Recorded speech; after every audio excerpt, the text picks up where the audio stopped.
আপোনালোকে চাই আছে প্ৰাগজ্যোতিষপুৰ নিউজ লাইভ। নমস্কাৰ, ষ্টুডিঅ'ত মই সংগীতা।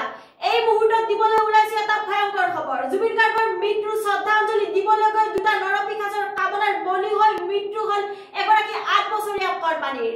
এই জঘন্য ঘটনা সংঘটিত হ'ল ডিব্ৰুগড় টেঙাখাটত। চাই লওক এবাৰ এই নৰপিশাচ দুটা কিমান নিখংগ কাৰ্য কৰাৰ পাছতো মুখত নাই অনুশোচনাৰ চিনচাপ। জনাই আছো সবিশেষ। 8 বছৰীয়া এগৰাকী কিশোৰীক ধৰ্ষণ কৰি হত্যা কৰাক লৈ বুধবাৰে বিয়লি প্ৰায় 4 বজাত দুলিয়াজান দিৰিয়াল চাহ বাগিচাত উত্তাল প্ৰতিবাদ সাব্যস্ত কৰে। সন্ধিয়া জুবিন গাৰ্গৰ শ্ৰদ্ধাঞ্জলি অনুষ্ঠানত বন্তি প্ৰজ্বলন কৰি ঘূৰি অহাৰ পথত দুই নৰপিশাচে এগৰাকী 8 বছৰীয়া কিশোৰীক ধৰ্ষণ কৰি হত্যা কৰা ঘটনাক কেন্দ্ৰ কৰি উত্তপ্ত পৰিস্থিতি সৃষ্টি কৰে স্থানীয় লোকে। উল্লেখযোগ্য যে দুলিয়াজানৰ নতুন দিৰিয়াল চাহ বাগিচাৰ সন্ধিয়া চাহ বাগিচাখনত অনুষ্ঠিত কৰা জুবিন গাৰ্গৰ শ্ৰদ্ধাঞ্জলি অনুষ্ঠানত অংশগ্ৰহণ কৰিবলৈ গৈছিল কিশোৰীগৰাকী। ঘৰলৈ ঘূৰি অহা কণমানিজনীক দুই নৰপিশাচে ধৰ্ষণ কৰি হত্যা কৰে। হত্যাকাৰীক ফাঁচীৰ দাবীত ভয়ংকৰ প্ৰতিবাদ।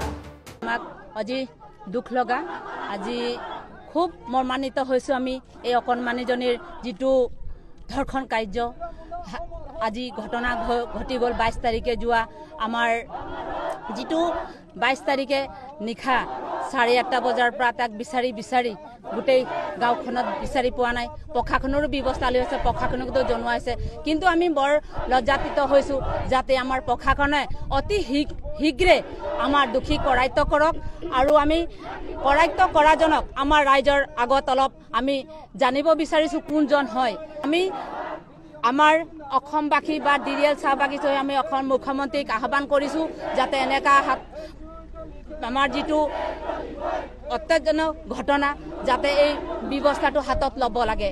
আমি অসম চৰকাৰকো আমি তাক ঘৰখন চলিবৰ কাৰণে সাহায্য বিচাৰিছোঁ।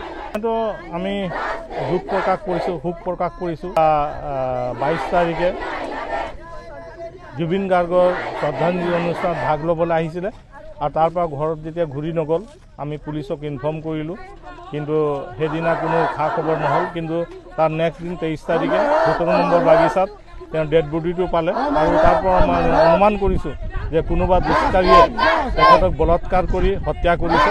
গতিকে সেই তাৰে প্ৰতিবাদত আমি আজি ৰাজপথত ওলাই আহিবলৈ বাধ্য হৈছোঁ আৰু চৰকাৰ আৰু পুলিচ প্ৰশাসনক আমি দাবী জনাইছোঁ যে দুষ্কাৰীক অতি শীঘ্ৰ কাৰায়ত্ব কৰিব লাগে আৰু তেওঁক